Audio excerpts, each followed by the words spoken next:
So the songs on Disturbed's new album can be summed up on a few different categories. Songs that sound exactly like what they've done in the past, songs that sound exactly like what they've done in the past with a few tweaks to their sound that actually complement it and make it sound a little bit better, and songs where they try so desperately hard to be different, but it ends up being laughable because it sounds like everything they've done in the past. Noticing a trend here? Disturbed's new album, Immortalized, drops tomorrow and is supposed to hit shelves on the 21st. It's the 20th right now, so I feel like I'm late reviewing it as everyone else has already gotten their thoughts out, even though the album hasn't even been released yet. I mean, I don't know how that's possible. But basically, jumping into this album will be a little bit of a trick because a lot of the songs on here are different from each other. Never before have I been so conflicted on how to enter into an album review, but Immortalized has me here because every single song on here can fall into a few different categories and sound like they should be on different albums. Now, this isn't necessarily Disturbed's worst effort, but it's also far, far from their best. I'm going to go out on a limb here and say that I like Asylum better because a lot of the songs on here just don't do it for me. And a lot of the other songs sound exactly like what we've been hearing over and over and over again.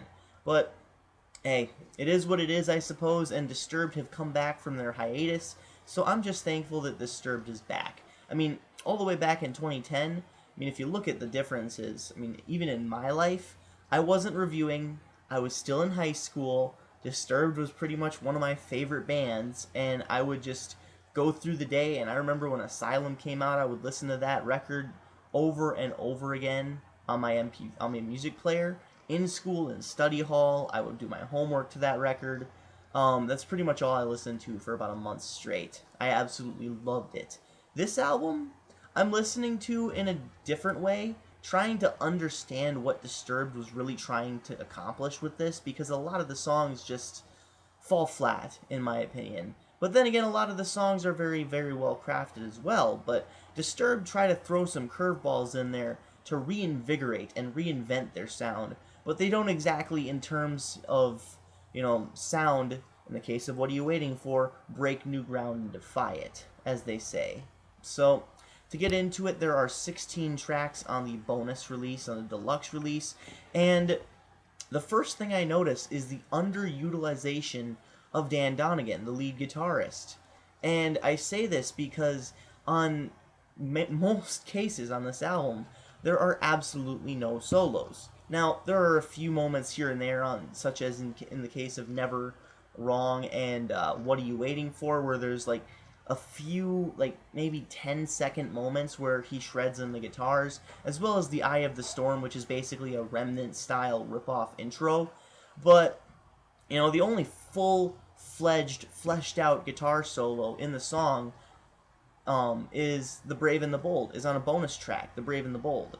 And that's the only song that even really remotely utilizes Dan Donegan that much. So, really, you got a bunch of songs, no solos, they underutilize Dan Donegan, but, overall, some of these songs don't even need solos. Like in the case of You're Mine, I think You're Mine is probably one of my favorite tracks for this, but they actually don't reinvent their sound, but they add a bunch of stuff to it. They add some really catchy beats to it and kind of put this overlay on there, like this pop filter, and it sounds good, actually. It sounds very good. It sounds like a Disturbed song, but in the vein of something different, and that's exactly what this album was trying to achieve. So it's a little bit of something different. It doesn't need a guitar solo, but overall, really, really great song. One of my favorites. Another one of my favorites is Save Our Last Goodbye, where David Draymond just absolutely kills it vocal-wise. I mean,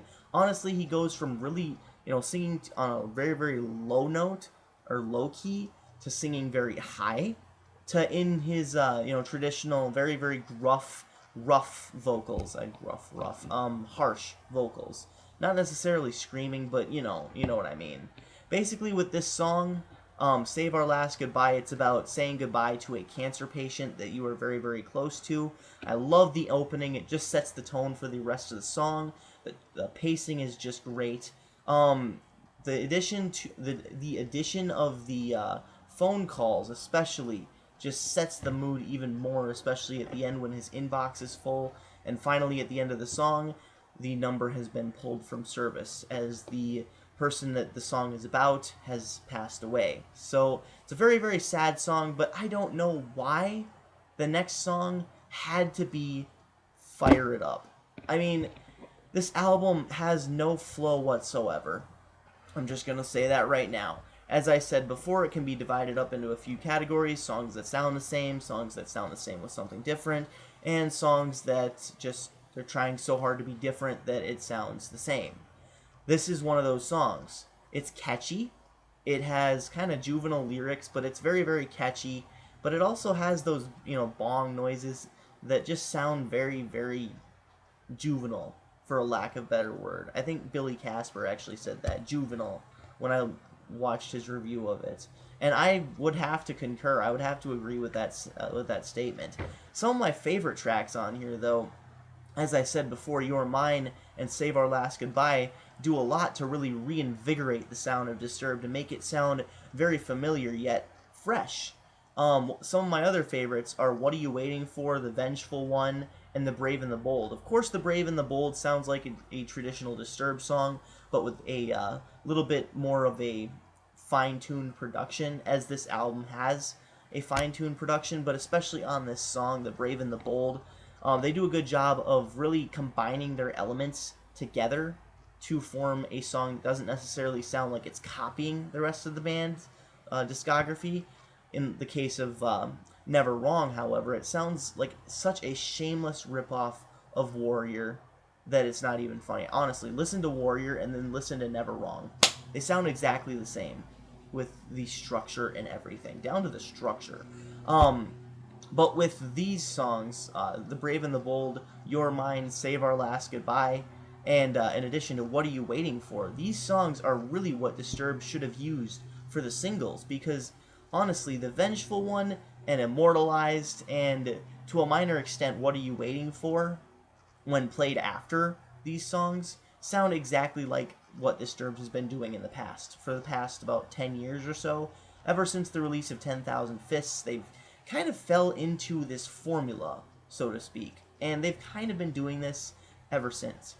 And I personally think that the first two singles and What Are You Waiting For, well, maybe not What Are You Waiting For, but the first two singles are kind of a poor choice for singles. They probably should have just included them on the album and then made Save Our Last Goodbye maybe a single, What Are You Waiting For, and You're Mine, because these songs are really what show the diversity of the band's sound, of the band's music on this record. I mean, if they included more songs like this, I think it would be a very, very solid effort, but in my opinion, a lot of the songs just don't flow together. There's just too many things going on that it may seem a little bit distracting, especially for a new listener. And songs like The Light, I have to talk about The Light. Okay, first of all, why would you name your song The Light if you already have a song called The Night? People might get confused by that. And also, why would you include very, very light guitars and act like you're changing up pretty much everything in your formula when really you're not? I mean, in all honesty, all you gotta do is take the guitars from The Light and maybe like put it through a pop overlay and combine it with any other song that Disturbed has done that sounds very similar in structure, and you will get the exact same thing.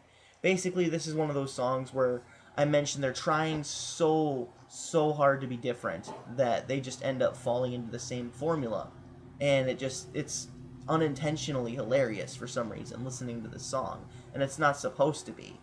And I just think that they're confused on which way they want to go. They want to keep the fans happy, but they also want to progress as musicians. And in order to do that, they have to find their true sound. On this record, it just seems like it's a mess of different sounds.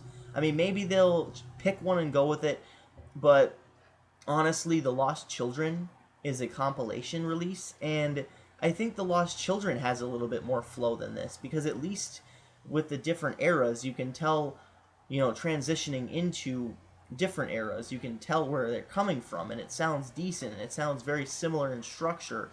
The songs do. But this album's all over the place. I mean, the songs are good, but overall, you know, I would say it's probably on the realm of maybe one of Disturbed's C albums. So I'm probably gonna rate this one a 7.5 out of 10. I did like it. It's slightly above average, I suppose, hence the 0.5. I'm not gonna completely bash it, but I definitely think that Disturbed has some soul searching to do, especially after this release. It is a good album, but I was just expecting so much more, especially after 4 years of nothing, 5 years of no material, 4 years of not even a tour, basically. So, with that, this is Midnight Strike 3625. I hope you enjoyed this review. Keep calm and rock on.